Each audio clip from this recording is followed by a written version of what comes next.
Apakah kalian pernah membayangkan sebuah makhluk yang terlahir hanya untuk membawa ujian terbesar bagi umat manusia? Seorang penggoda yang hadir dengan tipu daya yang menyesatkan, yang mengaku sebagai Tuhan dan mampu membolak-balikkan keimanan hanya dengan satu pandangan mata. Ada yang bilang dia bermata satu, ada yang bilang dia buta sebelah. Entah mana yang benar, namun bisa dipastikan makhluk ini benar-benar ada. Bagaimana jika fitnah itu datang dan kita tidak siap? Bagaimana jika Dajjal, makhluk yang Rasulullah Shallallahu Alaihi Wasallam telah peringatkan, muncul di hadapan kita? Apakah hati kita cukup kuat untuk bertahan dari godaan yang kelak ia bawa? Sebelum semuanya terjadi, mari kita telah bersama siapa sebenarnya sosok yang disebut Dajjal ini. Siapa dia, dari mana asalnya, dan mengapa ia terkurung menunggu saat ia dibebaskan. Bersiaplah, karena kisah ini bukan sekedar cerita, tapi peringatan yang nyata. Bismillahirrahmanirrahim. Assalamualaikum warahmatullahi wabarakatuh.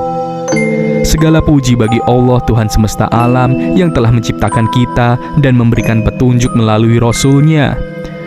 Hari ini kita akan mengupas tentang salah satu makhluk yang akan muncul menjelang hari kiamat, yaitu Dajjal. Sosok ini selalu menjadi peringatan bagi umat Islam sebagai tanda akhir zaman, karena ia datang membawa fitnah dan tipu daya yang akan menguji keimanan umat manusia.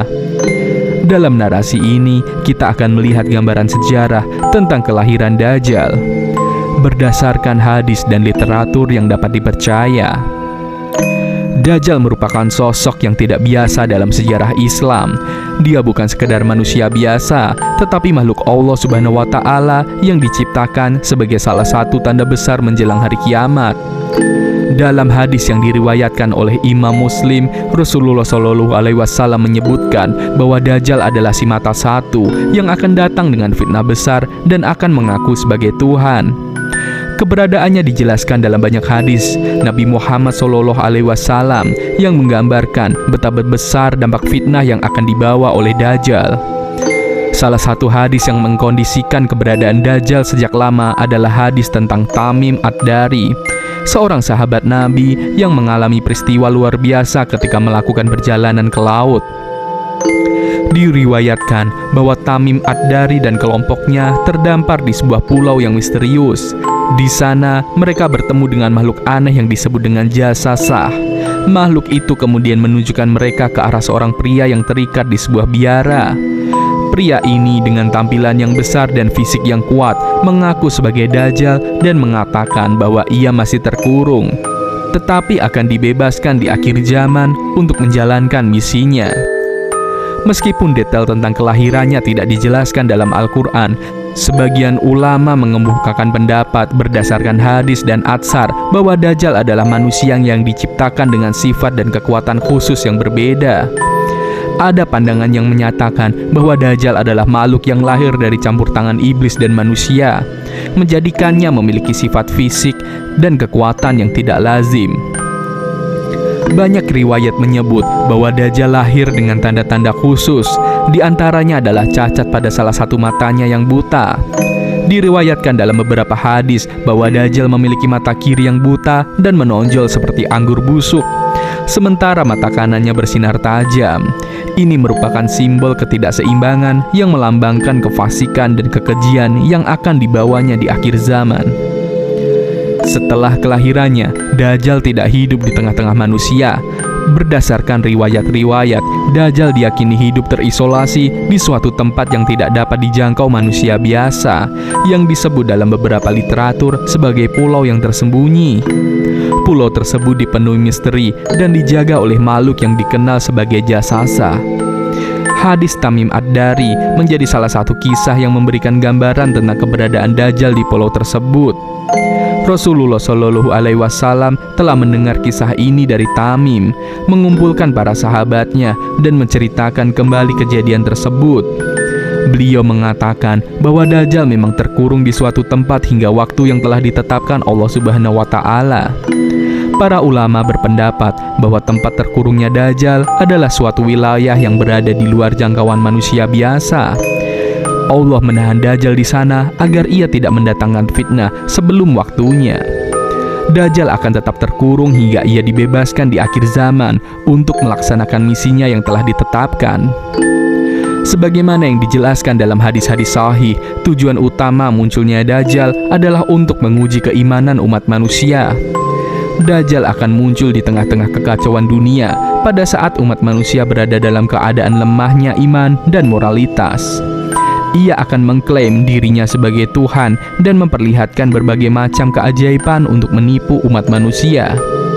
Dajjal akan membawa dua sungai, satu berupa api dan satunya lagi berupa air. Namun Rasulullah Shallallahu Alaihi Wasallam mengajarkan kepada kita bahwa sungai yang tampak seperti api sesungguhnya adalah air yang sejuk dan aman. Sedangkan yang tampak seperti air adalah api yang membakar. Inilah salah satu fitnah besar Dajjal, yaitu menipu mata manusia untuk membuat mereka percaya bahwa ia memiliki kekuatan ilahi. Selain itu, Dajjal akan memiliki kemampuan untuk menghidupkan orang yang telah mati dan membuat tanaman tumbuh subur di tempat yang gersang. Namun, ini semua hanyalah tipu daya yang Allah Subhanahu wa Ta'ala berikan padanya sebagai ujian bagi umat manusia. Nabi Muhammad SAW mengingatkan bahwa orang-orang yang lemah imannya akan mudah tergoda oleh keajaiban palsu yang ditunjukkan oleh Dajjal. Sedangkan orang-orang yang beriman akan tetap teguh dalam keyakinan mereka bahwa Dajjal hanyalah makhluk yang ditetapkan untuk menguji umat manusia. Allah Subhanahu wa Ta'ala telah menetapkan bahwa Dajjal tidak akan bertahan lama di bumi. Ia akan mendatangkan fitnah besar, tetapi Allah akan mengutus Nabi Isa alaihissalam untuk menghadapinya. Ketika Dajjal menyebarkan kekacauan di muka bumi, Nabi Isa akan turun dari langit untuk membimbing umat manusia dan menghancurkan Dajjal. Dalam riwayat-riwayat disebutkan bahwa Nabi Isa akan bertemu dengan Dajjal di suatu tempat yang dikenal sebagai Lut atau Lot di Palestina. Di sana Nabi Isa akan mengalahkan Dajjal dan mengakhiri fitnah besar yang telah merusak dunia.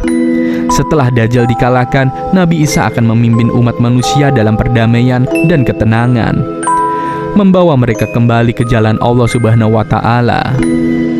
Para pendengar yang dirahmati Allah, kisah Dajjal bukanlah sekedar cerita, melainkan sebuah peringatan bagi kita semua.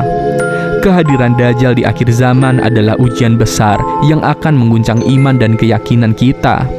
Oleh karena itu, Rasulullah Shallallahu Alaihi Wasallam mengajarkan kita untuk mempersiapkan diri, baik dengan meningkatkan iman dan amal, maupun dengan menghafal ayat-ayat tertentu dari Al-Quran, seperti 10 ayat pertama dan 10 ayat terakhir dari surat Al-Kahfi, yang diyakini dapat melindungi kita dari fitnah Dajjal. Selain itu, kisah ini juga mengajarkan kita untuk selalu berhati-hati terhadap tipu daya yang bisa saja menyerupai kebenaran. Dajjal adalah simbol dari segala bentuk kebatilan yang tampak mempesona dan menarik di mata, tetapi hakikatnya adalah kebinasaan. Dengan memperkuat keimanan dan menjaga diri dalam ajaran yang benar, kita dapat terhindar dari segala bentuk fitnah, baik yang datang dari Dajjal di akhir zaman maupun dari godaan duniawi yang kita hadapi sehari-hari. Semoga Allah Subhanahu wa Ta'ala melindungi kita semua dari fitnah Dajjal dan menjadikan kita termasuk golongan orang-orang yang teguh dalam keimanannya. Amin ya Rabbal Alamin. Wassalamualaikum warahmatullahi wabarakatuh.